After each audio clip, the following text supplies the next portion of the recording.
Ahora sí, con sus cámaras prendidas, ya voy a necesitar que prenda su cámara para poder verle al momento de que le pregunte, ¿ya? Entonces vamos a empezar la exposición con, yo le voy a decir qué parte de su trabajo va a exponer y expone, ¿ya? Vamos a empezar con Sulin Fong, ella, y ojo, los demás alumnos que están presentes van a estar atentos a la exposición de Sulin, porque luego yo le voy a preguntar a alguno de ustedes algo de lo que expuso Sulin. ¿Ya? La exposición no es breve, 5 minutos, no es mucho más, ¿no? Pero los demás tienen que estar atentos, ¿ya? Sol, Julio y Adrián. Julio está, Adrián,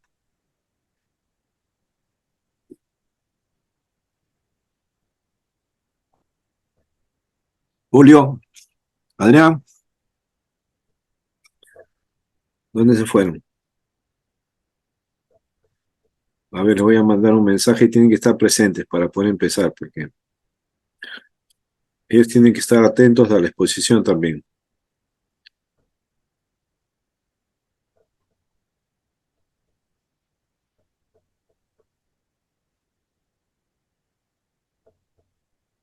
¿Dónde están? Acá.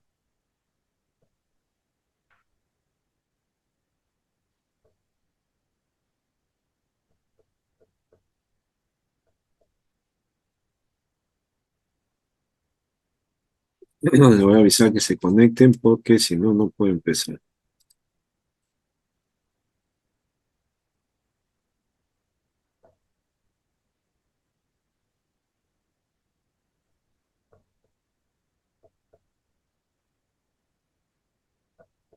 Ya, ahí está Adrián, Julio. ¿Qué pasó con Julio?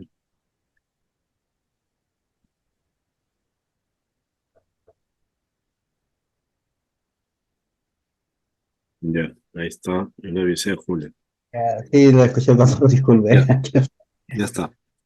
Listo. Entonces vamos a empezar con Zulin. Zulin va a exponer parte de su trabajo. Los demás están atentos para escuchar la exposición de Zulin, ¿ya? Zulin, por favor, Sí. compártenos parte de tu estudio sobre la justicia de Dios. Ok, el tema de estudio justicia de Dios. Bueno, el tema es la justicia de Dios es un tema, el tema principal de la epístola de Romanos y, y es como Dios, la justicia de Dios, como Dios se revela como la respuesta a su ira contra el pecado, ¿no? Entonces, a partir de allí, Pablo expone dos ideas. La primera, que el pecado es universal, quiere decir que aquí tanto judíos como gentiles, abarca tanto judíos como gentiles, ¿no? No solamente judíos. Y la segunda es que nadie puede ser justificado ante Dios si no es por la fe en Cristo. O sea, y que esta justificación es por gracia, no es por mérito propio ni por cumplir leyes, ¿no? Simplemente es por la fe en Cristo, nada más que eso, porque Dios no puede perdonar el pecado así por perdonar y ya. Se tiene que pagar un precio. Y como sabemos, ese precio lo pagó Jesús en la cruz. Y gracias a él, a ese sacrificio que hizo, es que nosotros podemos ser perdonados, redimidos. Ujú. Entonces, eso es prácticamente el tema de la justicia de Dios. Ya, muy bien. Eh, te faltó citar capítulos donde lo que tú estás diciendo, ¿no? Se apoya en qué parte de los romanos, ¿no? Eh, Puede ser la justificación delante de Dios en Romanos 3:24, que nadie puede justificarse delante de Dios guardando solamente la ley o haciendo buenas obras. Porque ujú. dice Romanos 4:2-6 también, por cuando todos pecaron y estaban destituidos de la gloria de Dios, Ujú. Entonces, quiere decir que todos son pecadores y en Romanos 3:24 es que mediante lo que había dicho la redención que es Cristo Jesús se puede alcanzar eh, la justificación, el perdón. Ya. Entonces, el punto central para lo que es el tema de la justicia de Dios, ¿sí? Es que el problema del pecado es universal, Sí. definitivamente, ¿no? Ujú. Ya, está bien, perfecto. Y que ya no hay nadie que pueda presentarse justo delante de Dios. Todos estamos en la misma condición, Claro. judíos y no judíos, Entiendo. ¿no? Ujú. Todos estamos en la misma condición. Perfecto. Muy bien, Zulin. Sol, ¿qué parte de lo que dijo Zulin te quedó? Lo que mencionó acerca de la gracia, que mencionó en la parte 2 que somos justificados también por la gracia, por lo que hizo Jesús por sobre en la cruz, es lo que habla mayormente ahí Pablo en Romanos. Todo fue por gracia, por eso que Jesús nos justificó. Ya, muy bien, excelente. Perfecto. Vamos a escuchar ahora, ya, gracias, Zulin. Vamos a escuchar ahora a ver quién le toca ahora, a un varón le toca, ¿ya? Vamos a escuchar a, ¿quién escribió esto? A ver, déjame ver. A Javier, ¿ya? Javier, ¿Qué pasó? a ver, Javier, compártenos el tema que le estoy preguntando conforme al trabajo que me han enviado, no le estoy preguntando cosas que no han puesto en su trabajo. Compártenos el tema de la justificación según Romanos. Bien. El libro de Romanos pone a Dios en primer lugar y comienza inmediatamente con el Evangelio. Ahí en Romanos 1:17, ¿ya? Dice, porque en el Evangelio la justicia de Dios se revela por fe y para fe, como está escrito, más el justo por la fe vivirá. Ese es, en esto apertura su tema con referente a la justificación. Y luego ya podemos ir avanzando un poco y si volvemos un poquito a 1:14, el contexto dice, ¿no? Que no hay griego, a griego y a no griegos, y a sabios y a no sabios, dice, soy deudor. Pablo, nos explica aquí, ya, y empieza con referente a la justificación, que no hay ningún justo, dice, por cuanto todos pecaron, están destituidos. Ahora, cómo él presenta el plan de justificación y nos hace ver que eh, hay una necesidad, la humanidad tiene una necesidad, ¿ya? Y lo vemos aquí en Romanos 3:10. Romanos 3:10 dice, como está escrito, no hay justo ni aun uno, no hay quien entienda. Y va a decir todo unas ciertas cosas que ciertamente la humanidad está en ese camino. Para luego explicarnos en el capítulo 4 los dos caminos. Solo puede haber dos caminos de salvación. 4:3 dice, porque, ¿qué dice la escritura? Creyó Abraham a Dios y le fue contado por justicia, pero al que obra no se le cuenta el salario como gracia, sino como deuda. Y si vemos ahí el versículo 5, más el que no obra, sino cree el que justifica al impío, su fe le es contada por justicia. Aquí entendemos que es la fe la que justifica al pecador.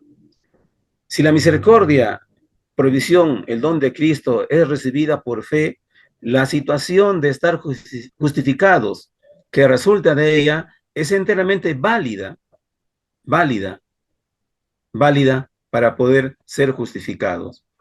Podemos ver también ahí en cuanto a la obediencia. La muerte dice, así como por un hombre entró la muerte, dice, por un hombre también entró la vida. Podemos verlo. La muerte al pecado demanda una respuesta de una respuesta, y es la muerte vicaria de Cristo. Podemos llegar a una conclusión en todo ello, ¿ya? que a través de la carne, cuando el creyente vive por el Espíritu, es capaz de cumplir las justas demandas de la ley. Romanos 8:4 dice, para que la justicia de la ley se cumpliese en nosotros, que no andamos conforme a la carne, sino conforme al Espíritu. Podemos llegar a una conclusión que el hombre es justificado por la fe en Cristo y no por las obras de la ley. Vivir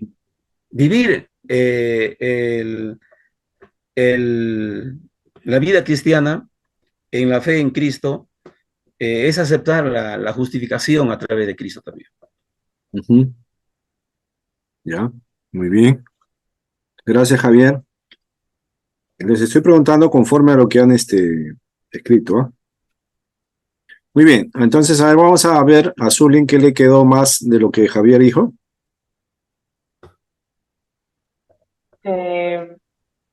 A través de la muerte de Jesús en la cruz y el único medio para nosotros ser perdonados, ser justificados, es a través de la fe en Cristo. Muy bien, Zulín, perfecto. Ahora vamos a preguntarle a Yesarel, ¿ya? Yesarel también ha hecho su trabajo y vamos a escucharle a Yesarel que, a ver, voy a preguntarle a Yesarel algo de su trabajo que ha hecho, ¿ya? Yesarel, tú has puesto también el punto de la justificación, ¿no? Ya, conecta, dinos algo de la justificación y también algo de la santificación que está dentro de tu trabajo. Bueno, cuando venimos nosotros a Cristo, ¿no? Con un corazón contrito, arrepentido y confesamos nuestros pecados, ¿no? Él nos perdona. Entonces, ante todo ello, la justicia de Cristo nos es imputada y somos nosotros declarados inocentes delante de Él. Y ya no nos trata a nosotros, ¿no? Como pecadores, sino Él nos justifica. Como dice en Efesios 1:6, ¿no? Somos aceptos en el amado. Se dice aquí, para alabanza de la gloria de su gracia, con la cual nos hizo aceptos en el amado. Entonces podemos nosotros estamos prácticamente convencidos, ¿no? De que si nosotros aceptamos al Señor como nuestro Salvador, ¿no? Él ya hizo la obra es perfecta en Él.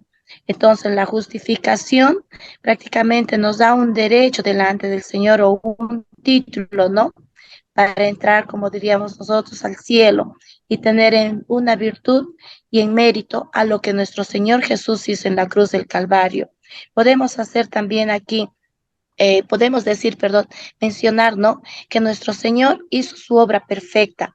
Entonces, como decía aquí en Romanos 3:24, la palabra del Señor dice, pues no, siendo justificados gratuitamente por su gracia mediante la redención que es en Cristo Jesús.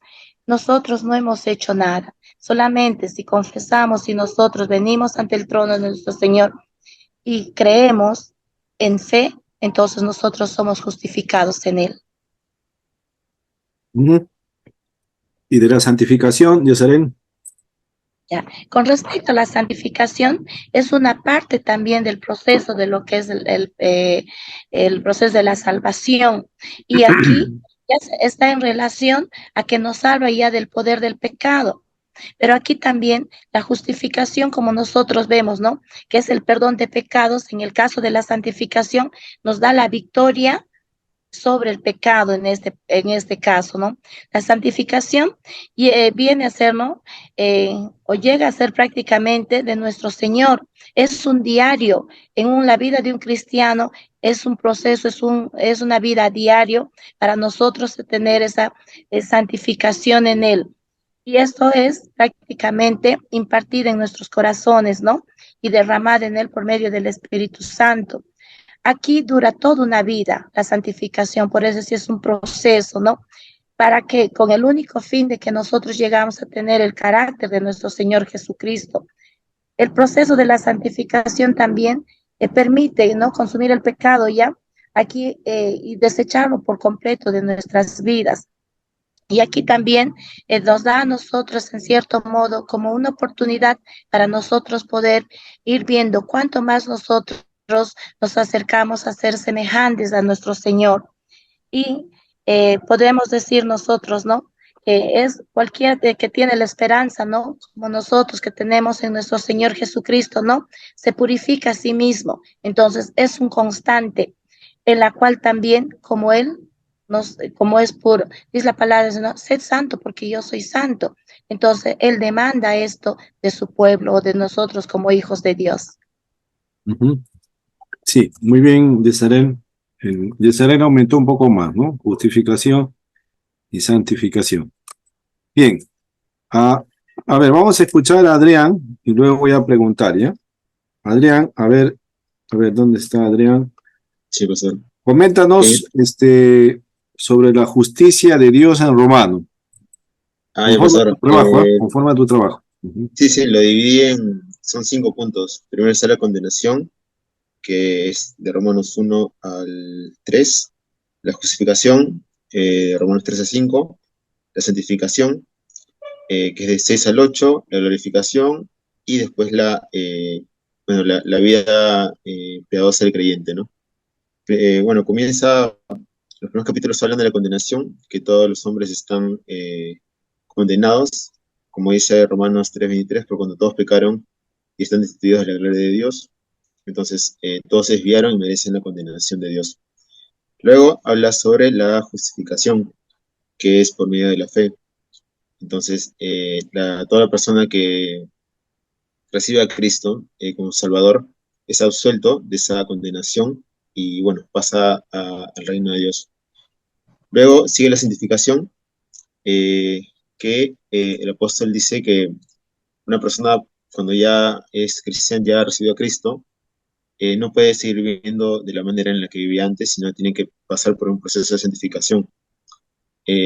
Como menciona en Romanos 6, que dice que pues diremos, perseveraremos en el pecado para que la gracia abunde, de ninguna manera, porque los que hemos muerto al pecado, ¿cómo viviremos aún en él? Y después pasa a la etapa de la glorificación, que es nuestra esperanza, ¿no? Que tenemos después de, bueno, cuando el Señor venga o partamos de su presencia, que dice, aparece en el versículo Romanos 8:38, que porque estoy convencido de que ni la muerte, ni la vida, ni los ángeles, ni los principados, ni lo presente, ni lo porvenir, ni los poderes, ni lo alto, ni lo profundo, ni ninguna otra cosa creada podrá apartarnos del amor de Dios que es en Cristo Jesús, que es una esperanza para todo cristiano. Luego sigue la predestinación, que ya son capítulos más avanzados, que habla de que el Señor predestinó a su pueblo, a los que iban a ser salvos, para que puedan vivir esa vida santa. Y finalmente, los últimos capítulos, del 2 al 16, habla sobre la justicia practicada, ¿no? Sobre los deberes cristianos que uno tiene que tener como hijo de Dios. Entonces, lo he dividido en esas cinco puntos, profesor. ¿Cómo se Ya, va mi trabajo? está bien. Bueno, Adrián ha dividido el contenido, casi todo el libro, tomando un hilo, ¿no? Que es la justicia. Y en cada lugar le ha puesto una relación de la justicia de Dios con el capítulo al que está dividiendo, ¿no? Ya, muy bien, perfecto. Yesarel, ¿qué te pareció? A ver, coméntanos un detalle, algo que te quedó. Con lo que el hermano Adrián mencionaba sobre la glorificación, ¿no?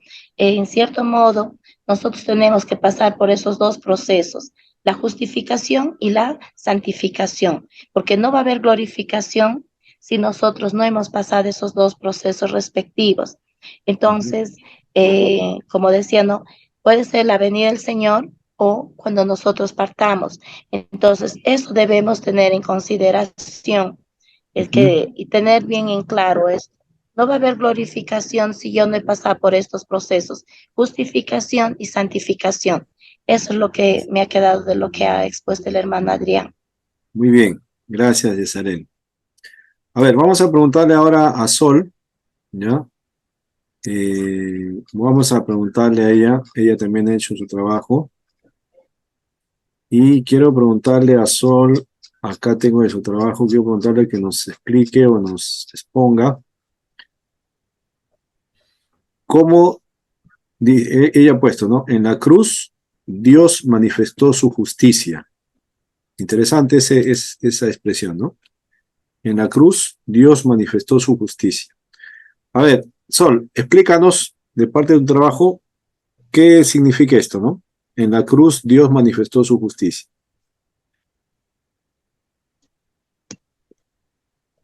Bueno, en esa parte del trabajo, yo estaba leyendo también en Romanos y creo que la mayoría de que lo que se habla en Romanos es acerca de la forma en que Dios envió a su Hijo para poder acercarnos a Él.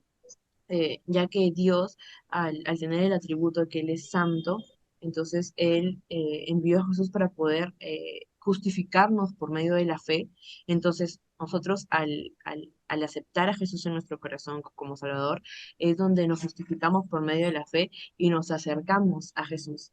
Y por eso pienso que en esta parte que puse en la cruz, Dios manifestó su justicia, es que nosotros como pecadores que hemos sido, Dios, bueno, nosotros al creer, al pensar en medio de la cruz, al aceptar a Jesús, es que eso nos abre un camino a acercarnos a Dios, acercarnos a Jesús. Es por eso que Pablo siempre está manifestando aquí en Romanos que él antes era un pecador, que Pablo antes, él no, que la única forma por la que él pudo ser justificado es por medio de la fe, ya que todos conocían cómo era Pablo antes y capaz, me imagino que algunas personas no entendían cómo es que ese Pablo que era antes ahora era diferente y él por eso explica que nosotros podemos llegar a ser limpios y dignos y coherederos incluso con el Salvador, pero por medio de la justificación de la fe, que es por medio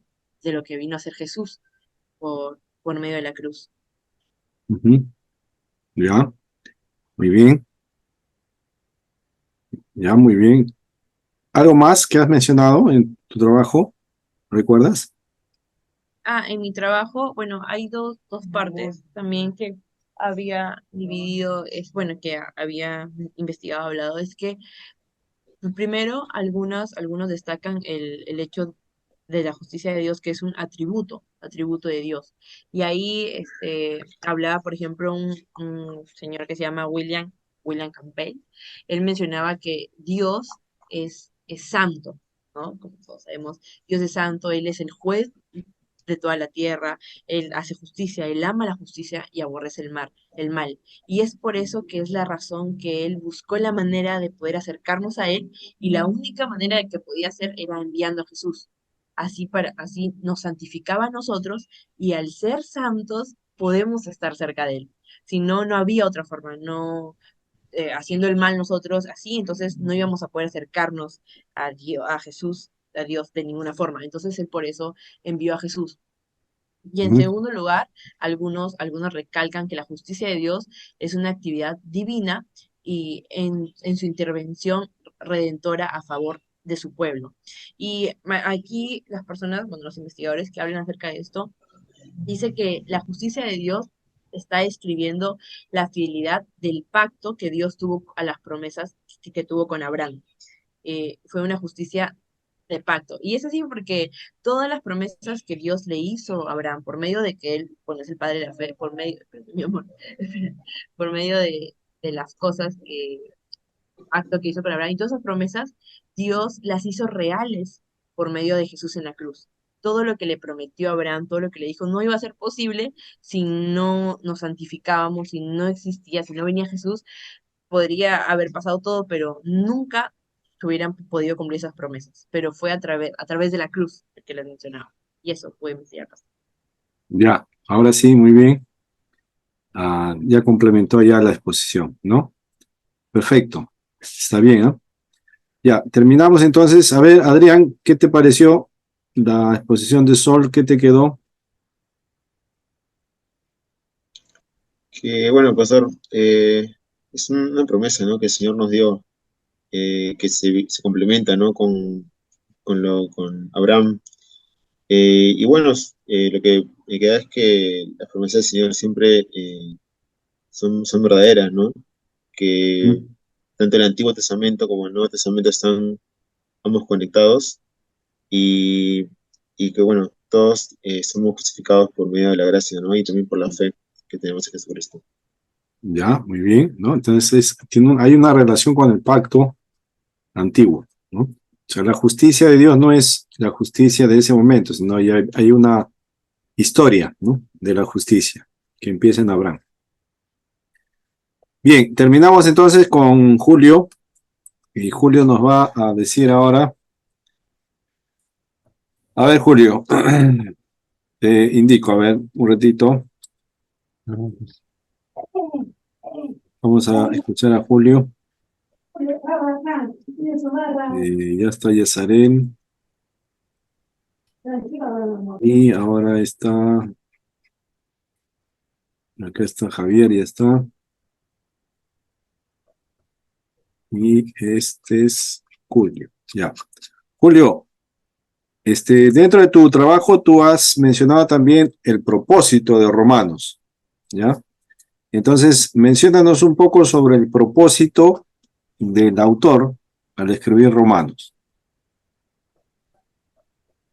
Ya, bueno,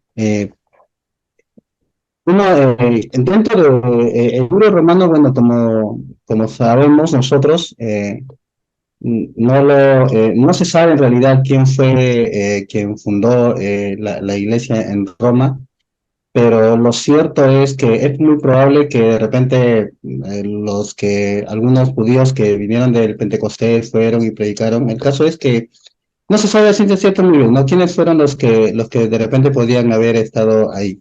Lo cierto es que sí era una iglesia importante.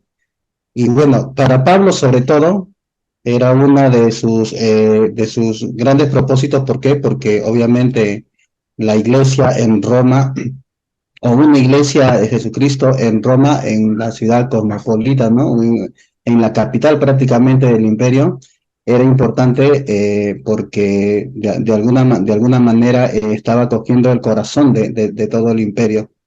Entonces, uno de los propósitos es que se veía de que para preparar su futura llegada de Pablo a Roma, era uno de los propósitos por los cuales se debía Pablo escribe, ¿no? Esta carta a los romanos.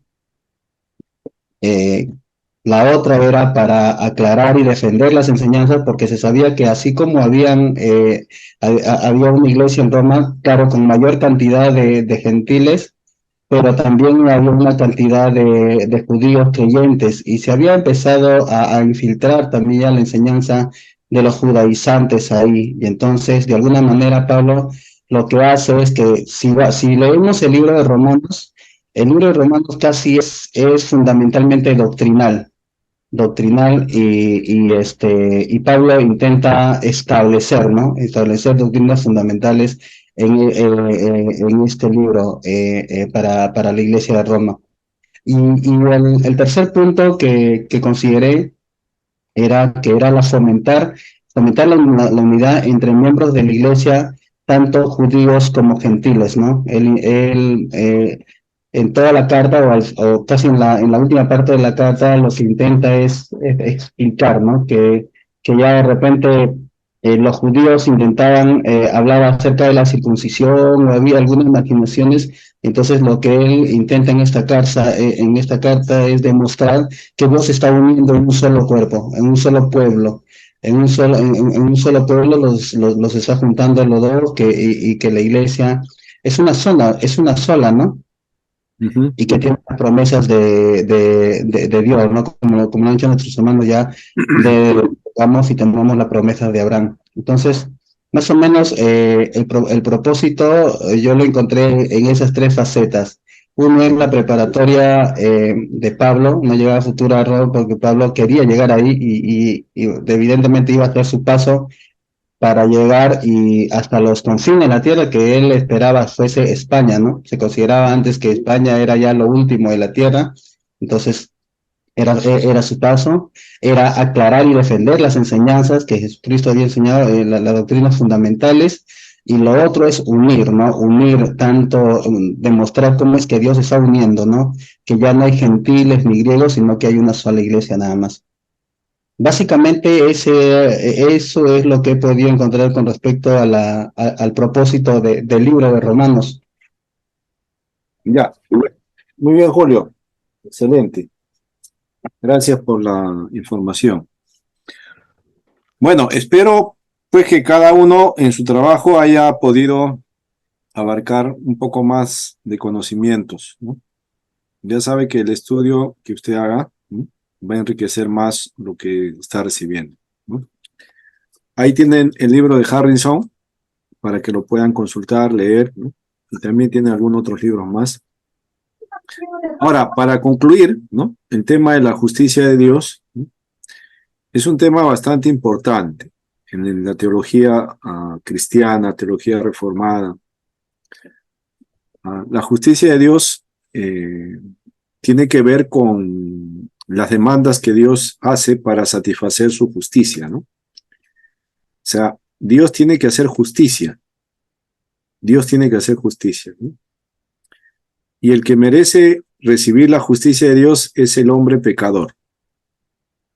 Todos, sin excepción, sean judíos o no judíos, merecen recibir la justicia de Dios. ¿Por qué? Porque todos han pecado, ¿no? Y están destituidos de la gloria de Dios. Estamos fuera, ¿no? Entonces, el pecador merece recibir la justicia de Dios.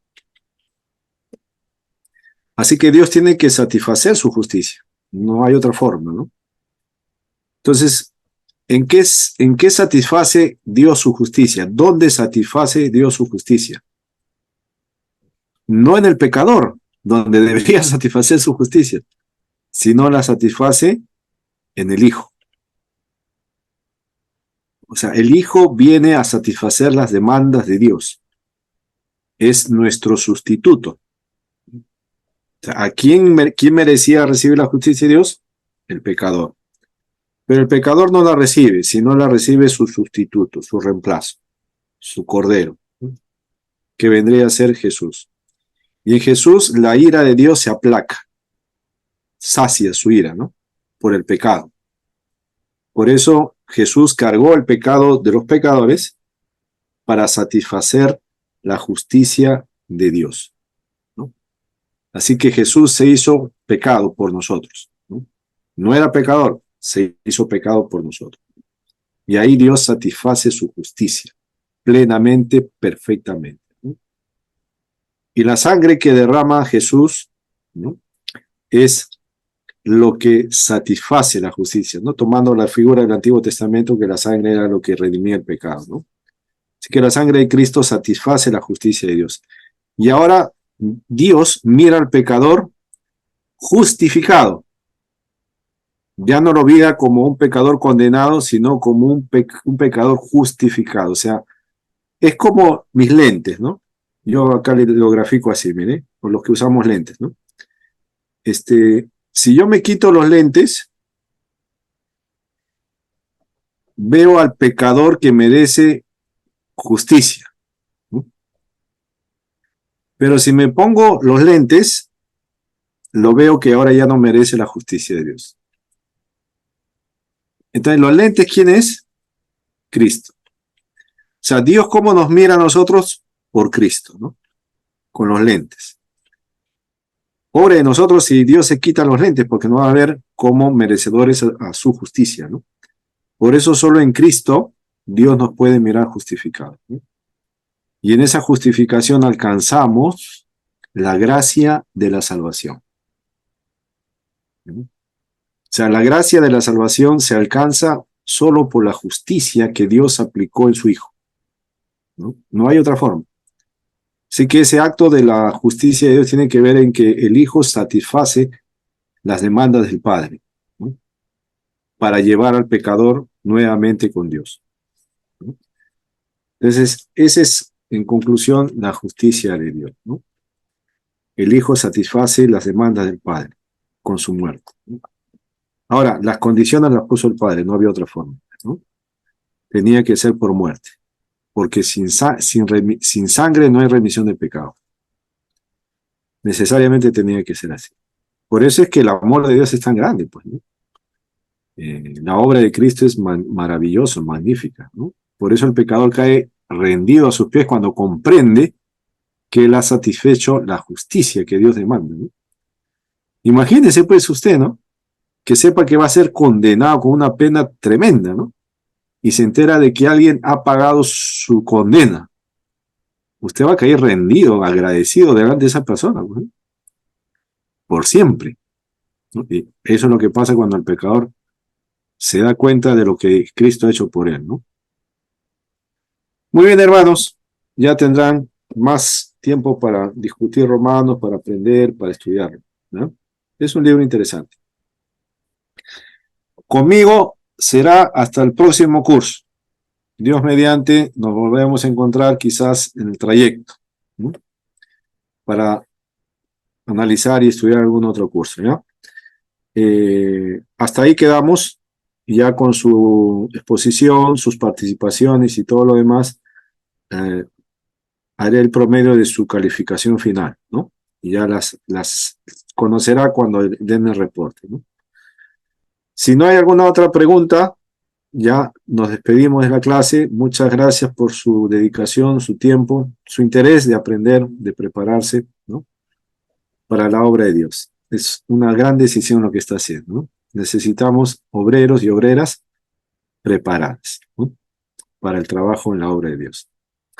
Muy bien, si no hay otra pregunta, nos podemos despedir con una oración, agradeciendo al Señor por estas 8 semanas que nos ha permitido estar juntos, ¿no? 8 semanas compartiendo las transmisiones en Zoom.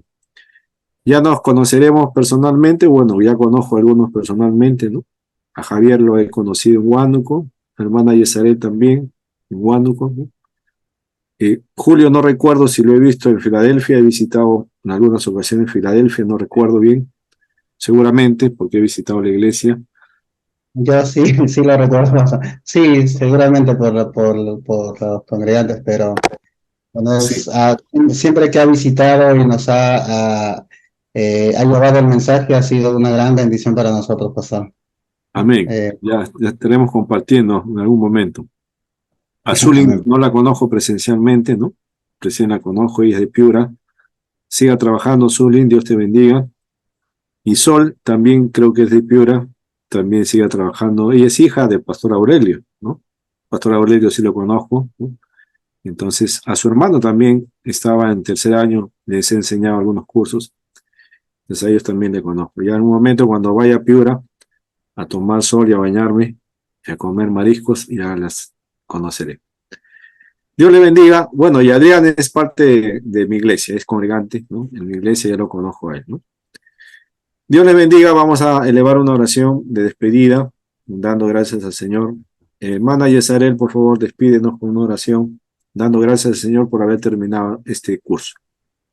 Pastor, agradecer por este espacio, por el tiempo, la realidad de todo, el esfuerzo de cada uno de ustedes, más aún también de usted, pastor.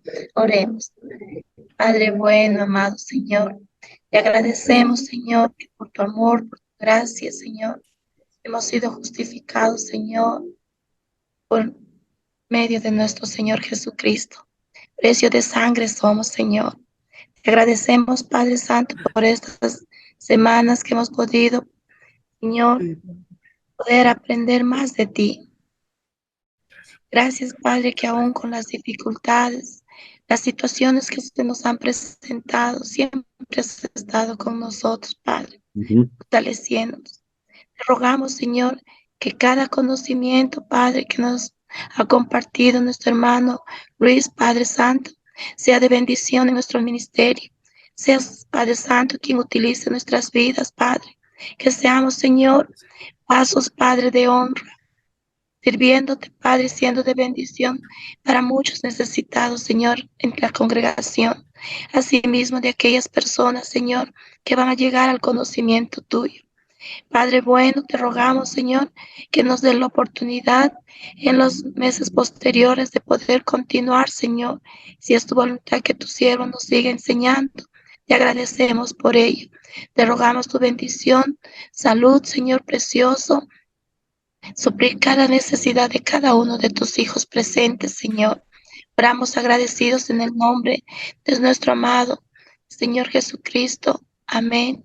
Amén. Amén. Dios le bendiga. Nos vemos. Cuídense. Nos Saludos. vemos, Dios los Gracias. bendiga. Saludos. Buenas Hermano. noches. Gracias. Hasta luego.